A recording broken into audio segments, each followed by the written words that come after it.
शिवसेना प्रमुख बाळासाहेब ठाकरे यांचाच 13वा स्मृतिदिन आहे। आजच्या स्मृतिदिनानिमित्त छत्रपती शिवाजी महाराज पार्क या ठिकाणी जे स्मृतिस्थळ आहे या स्मृतिस्थळावरती अनेक राजकीय नेते त्यासोबतच ठाकरे कुटुंब अभिवादन करण्यासाठी येणार आहे। यासाठी मुंबई महानगरपालिकेच्या वतीने संपूर्ण तयारी जी आहे ती तयारी करण्यात आलेली आहे।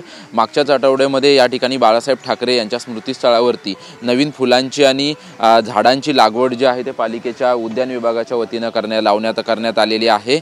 आणि आज सकाळी 8 वाजल्यापासून अनेक शिवसैनिक जे आहेत ते बाळासाहेबांना अभिवादन करण्यासाठी येणार आहेत। आपण पाहतोय की या ठिकाणी स्मृतिस्थळ आहे, ज्या स्मृतिस्थळावरती फुलांचे आरास त्यासोबतच बाळासाहेबांचा जो दरवर्षी जे फोटो लावण्यात येतो तो फोटो देखील या ठिकाणी लावण्यात आलेला आहे। संपूर्ण पालिकेच्या वतीने आणि शिवसेना पक्षाच्या वतीने जे आहे ते संपूर्ण तयारी या ठिकाणी करण्यात आल्याचं आपल्याला पाहायला मिळतंय।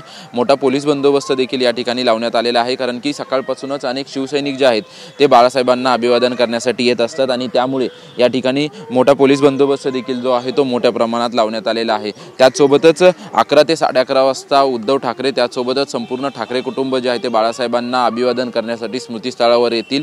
त्याचसोबतच इतर राजकीय पक्षांचे देखील प्रतिनिधी बाळासाहेबांना अभिवादन करण्यासाठी येतील। हा 13वा स्मृतिदिन आहे आणि स्मृतिदिनानिमित्त मोठ्या प्रमाणात शिवसैनिक जे आहेत ते शिवसैनिक देखील नतमस्तक होण्यासाठी या ठिकाणी येत असतात आणि संपूर्ण पालिकेच्या वतीने संपूर्ण तयारी जी आहे ती तयारी या ठिकाणी करण्यात आल्याचं आपल्याला या ठिकाणी पाहायला मिळतंय। सकाळपासूनच शिवसैनिक यायला सुरुवात झालेली आहे आणि 11 ते 11:30 वाजता उद्धव ठाकरे आणि संपूर्ण कुटुंब जे आहे ते बाळासाहेबांना अभिवादन करण्यासाठी येणार आहेत। कॅमेरामॅन सिद्धेश नाईकसह निवृत्ती बाबर, TV9 मराठी, मुंबई।